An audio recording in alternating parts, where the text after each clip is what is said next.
Bon, round 3 contre John Lennon, il joue Space Marine, Vanguard, une armée qui est bien pensée, qui bouge vite, qui bouge bien, qui part en deep strike. Ça advance charge avec Algar, tir, désengage, charge, tir, c'est très compliqué. Le scénario, c'est supply drop, il y a les scénarios où les objectifs disparaissent. Je suis en échec, hein, je perds de 20 ou 25 points. Il joue en deuxième et il fait le delta sur le tour 5. Je pensais que la game était entre mes mains. Pendant 3 tours, j'étais bien. Et je me suis effondré tour 4 et 5 avec des tirages d'objectifs qui ne me convenaient pas. C'est le jeu. Ça me fait une défaite. Ça me met à 2 victoires pour une défaite. Donc on va voir la suite du tournoi. Salut, c'est Quentin. Je suis au championnat du monde de Warhammer 40 000 et je fais partie de la délégation française, joueur League of Votan, et je viens de finir ma 4e ronde. Donc défaite première ronde, défaite contre un admec, victoire deuxième ronde contre un joueur Eldar, victoire troisième ronde contre un joueur SMC, très bonne partie, et la 4e game, deuxième Eldar du tournoi, ça fait toujours plaisir, il y en avait 7 dans la poule, il fallait bien que ça arrive, et un build Eldar comme on l'aime, hein, le triple spinner, que du bonheur évidemment. Voilà, donc une défaite évidemment, c'est un match-up très difficile pour moi, j'ai tout donné, j'ai fait ce que j'ai pu, il y a un moment où j'ai cru que j'allais réussir à retourner la partie, mais ça s'est joué à une quinzaine de points à peu près. Alors maintenant c'est mort pour le top 8 pour moi, donc plus de pression vraiment, que du plaisir, mais bon il reste le placement général, etc. Donc on va essayer de tout donner pour la France. On va essayer de faire les meilleurs scores possibles, compter un peu aussi sur la peinture, etc. Et puis de toute façon il y a quand même un honneur à sauver, donc il y a 8 parties, on va jusqu'au bout et on essaie d'écraser le plus possible, même si voilà, le top 8 ce sera pas pour moi. De toute façon c'était dur.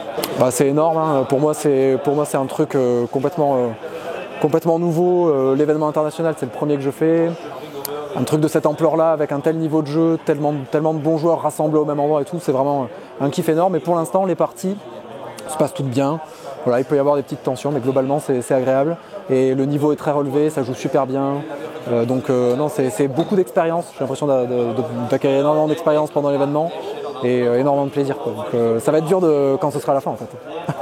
Fin de la ronde 4, après mes 2 défaites et ma victoire, je retombe contre un Eldar, c'est le 3e, deuxième Inari, et je gagne la partie. Un Eldar polonais, vraiment abusé comme il était sympa le mec, mais il était un peu salé de son tournoi parce qu'il avait joué contre 2 connards jeudi. Et il avait fait une bonne game ce matin et après une bonne game avec moi, quoi. Voilà. Donc voilà, 2-2 et on va essayer de faire un 3-2. Ok, donc ronde 4 contre Thomas Guan qui joue des Ossiarch Bone Reaper en 2x4 Morghast avec Arcane en nul myriade, donc il annule toute la magie. Match-up très compliqué pour moi, on va pas se mentir, c'est ma Némésis. C'est le pire match-up de la ronde. Il était en 2 wins, 1 défaite et moi en 3 wins. Je devais pas l'affronter, mais comme on était 3 en 3 wins, je suis passé dessus. Pas de bol pour moi. On finit la game 26-20, donc il gagne. Rate de charge de Raptadon, tour 1. Pas d'initiative, c'était une boucherie. On a fini vite. Il m'a mis une défaite bien comme il faut.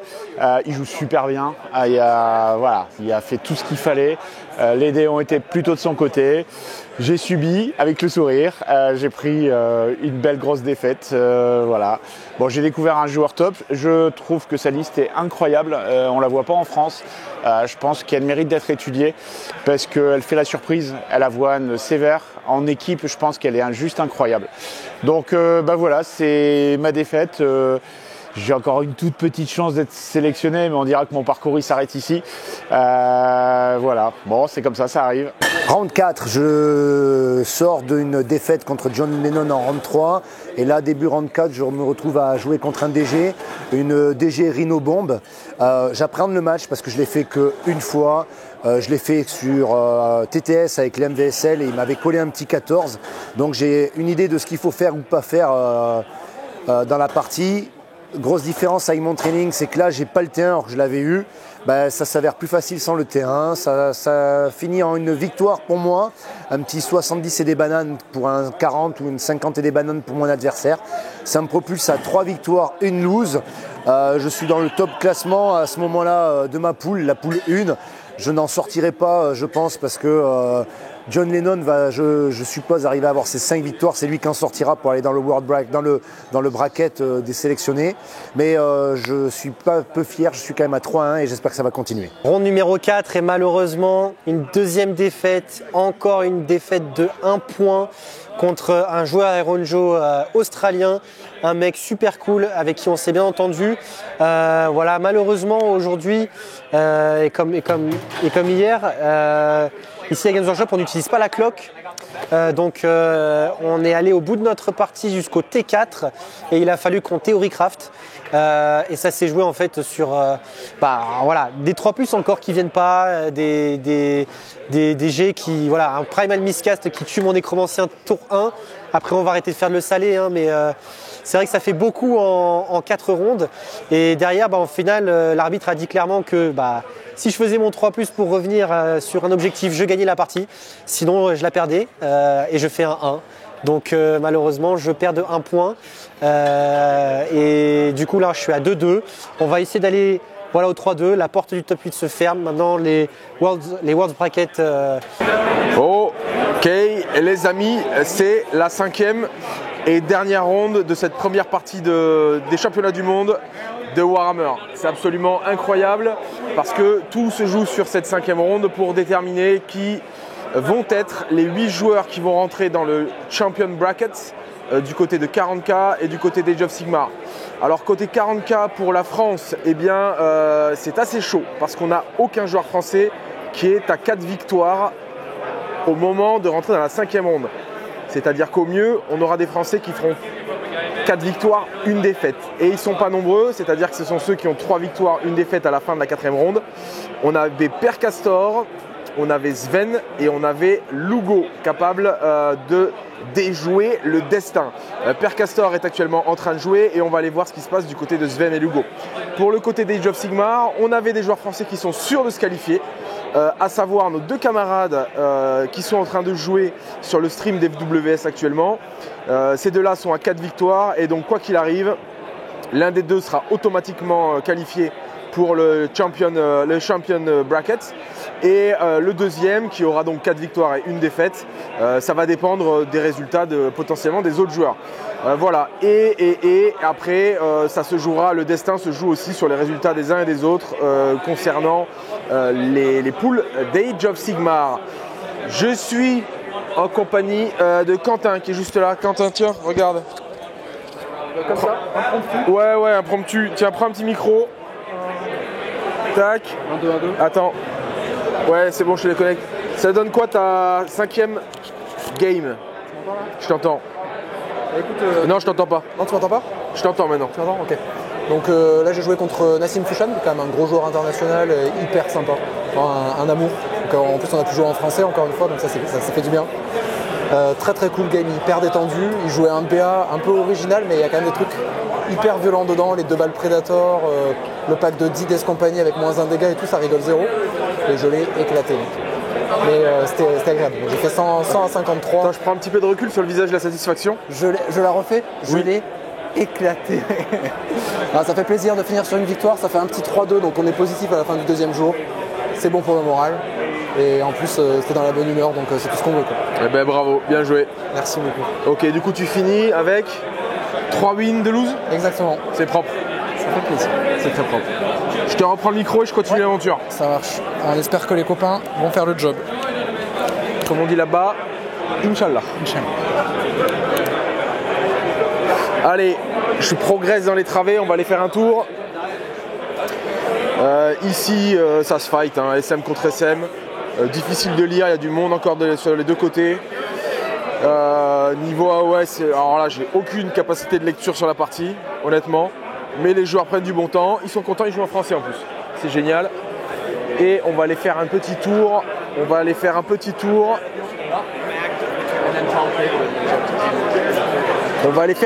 Du côté de... c'était une feinte, hein. Du côté de Sven et Lugo. Sven et Lugo. Hein. Clairement, c'est bien vers là-bas que nous allons aller.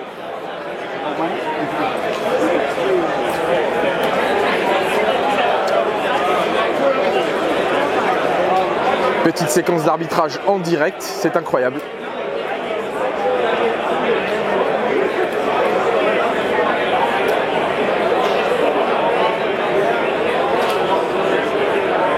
Bon, ça semble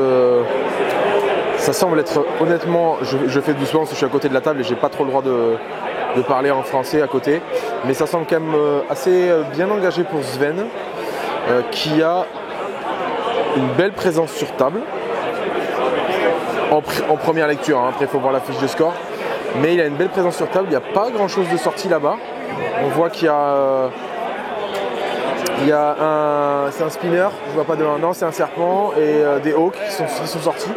Mais sinon, il est sur la table, il est sur les objectifs, donc ça a l'air bien engagé, sachant que Sven a le potentiel de rentrer dans le top 8 s'il gagne cette partie.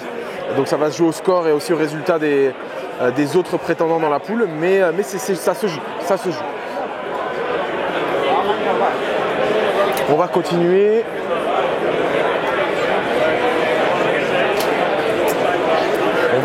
Tiens, on fait un arrêt minute sur Tonton Zig. Zig qui joue contre l'un des seuls joueurs tyrannides de l'événement, avec les deux Nornes. Et donc voilà, j'ai fait une petite prise d'émotion il y a quelques instants et il m'a dit c'est tendu, c'est serré. Donc difficile de se prononcer pour Zig. On a vraiment envie qu'il arrive à aller choper le 4-1. Même si dans sa poule ça risque d'être chaud, tout simplement parce que y a John Lennon qui est à 4-0 et qui, au vu du potentiel de la liste, risque d'aller graber un gros 5-0. Donc probablement pas de place dans cette poule pour quelqu'un qui est en 4-1. En revanche, un qui a ses chances, c'est Lugo, qui est juste là d'ailleurs. Je le recherche, il est où? Il est là. Lugo, il est là. Alors Lugo, il a ses chances tout simplement parce qu'il est en 4-1. Donc, il est en 3 victoires, 1 défaite. Son adversaire est le seul de la poule à avoir 4 victoires. Donc si Lugo gagne, il transforme le premier de la poule en un gars qui ne peut pas avoir 5 victoires, donc en 4-1. Et après, ça va se jouer au score. Donc c'est très intéressant, d'autant que si Lugo gagne son camarade face à lui, il gagne un adversaire sur la dernière ronde et du coup il grabe les points. Ça a été expliqué dans le deuxième vlog d'ailleurs, mais je ne sais même pas d'ailleurs si on est bien rentré dans ce détail là. C'est un peu tricky pour vous expliquer ça, mais en gros il a ses chances. Après maintenant il faut qu'il gagne. Pareil, j'ai fait une petite prise d'émotion un peu avant. Ça a l'air serré, il a plus énormément de monde sur la table et surtout il y a du CK encore.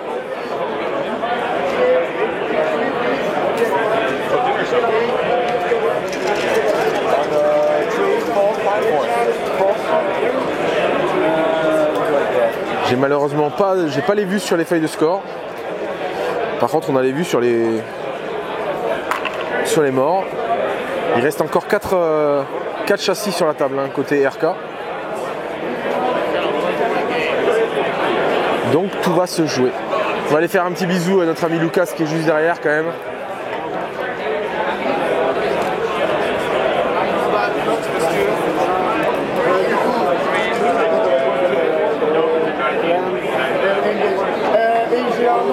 Il a l'air content d'être heureux, Lucas. Et ça, c'est le principal. Ah, mais vous jouez en français? Ouais. Ah, yes! Sur du 4. Et sur du 2. Sachant que le 4, c'est 5. Eh ben, c'est cool, ça joue en français en plus. Donc, c'est parfait. Allez, on se retrouve, je vais déco et on se retrouve dans la foulée pour voir les résultats. Bon les gars, la partie elle n'est pas finie, mais petit point de situation obligé. On a réussi à voir la feuille de score de Lugo, il était à 71-71. En revanche, ce qui vient de se passer, c'est que il n'y a plus de CK sur la table. Il n'y a plus de CK, il en reste un. Il est là-bas, tout seul. Et Lugo est sur toute la table. Donc on va pas se mentir, 1, ça sent très bon, et 2, ça nous enverrait notre petit Lugo national, le héros de la nation, hein, je le dis depuis le début de l'événement. Le héros de la nation, ça nous l'enverrait sur le top 8. On espère, on croise fort les doigts pour lui. Et on se retrouve à la fin de la game. Je pense qu'on peut lire sur le visage de l'adversaire que c'est chaud. C'est chaud et ça sent bon pour Lugo. Regardez, vous avez vu comment ça sent bon? Ça sent pas bon ça? Allez. Ok, c'est acté les amis. Lugo remporte sa partie. Bravo à lui. Partie très serrée. On va avoir le débrief des deux joueurs. Et du coup, ça projette très sérieusement Lugo en candidat pour le Championship Bracket. Well, it's Eldar. Yeah. It's always bad. And I've seen your score, so I knew you were good, and I knew Ludovic played on Team France, so I figured this was going to be a rough matchup regardless. I did feel like there was another Eldar player who had an Avatar of Cain and an Incarn, and if I played that, there's no way I would have won that. So it was like out of all the Eldar players, not of all the, like out of those two, I preferred you. But, J'aborde le match, je sais les choses qui peuvent se passer. Ça veut dire que si je gagne, je peux devenir premier de la poule, normalement. Et moi, je sais que c'est un match-up où je suis plutôt à l'aise. Et d'habitude, je m'estime 15 plus sur ce match-up, on va dire en France, dans la méta un peu française. Mais c'était pas le cas avec lui parce qu'il joue très très bien. Il joue hyper défensif et du coup, je suis un peu surpris et je fais un T1 un peu merdique qui lui donne une petite avance au point. Mais sinon, quand j'aborde le match, je me sens plutôt confiant sur le match-up, d'habitude. Okay. Mais il m'a prouvé que c'est pas le cas. Ça se finit à combien au score 95. 78 to 97. Yeah. Okay. I think the fact that like the mission was good for you, I feel like. Yeah. And because he doesn't have as many small units as other Eldar players do, it's harder for me to get more kills. Yes. With the I've got a lot of indirect, but not really that many good targets. I mean, they did very well, but still not good enough. I had to go first. That's also not very helpful in this matchup. And I feel like my major mistake was throwing away a War Dog turn 2. Yeah. I moved him to charge the Avatar. And I was debating about not doing it because I felt like I was pretty safe, but I was like, I think I could do it. I think I could do it because then I could position 2 War Dogs, one to fire Meltas into him and the other to charge him and to tank shock him. That's what I thought, but I forgot about his Overwatch. And the Overwatch, if you have 6s, it's like automatic a million hits and it just kills a War Dog. And I should have known. It's totally my mistake. Not surprised, as in you were very fair. You were great to play against. Friends. Yeah, really feels like like it was. We could talk about everything. Yeah. Full line of sight, everything. Yeah. It's very so good. it was all intent, and it was a great game. Yeah. It came down to the wire. No, not the total wire, but to turn 4 at least. Lugo. Ouais. Lugo pour la France, Lugo pour la nation. T'es chaud pour attaquer le Championship Bracket Complètement. On va voir. Ça va être une autre chose, mais trop chaud, beaucoup trop chaud. Parti. Débrief de la ronde 5. Du coup, je joue contre un tyrannide. Je lui mets 100 points, c'est plutôt cool. Donc je suis assez content. Je finis sur 4 victoires, 1 défaite. Donc John Lennon a gagné sa partie. Donc c'est lui qui gagne le pod. Je pense que je vais finir deuxième du pod. C'est pas déconnant pour un premier tournoi international. J'aurais vraiment aimé continuer et aller plus loin. Je suis un petit peu déçu là-dessus. Après qu'on aime la gagne, on aime la gagne. On fera mieux le prochain tournoi international. Et puis on va essayer de donner le meilleur sur les 3 parties qui restent pendant le week-end.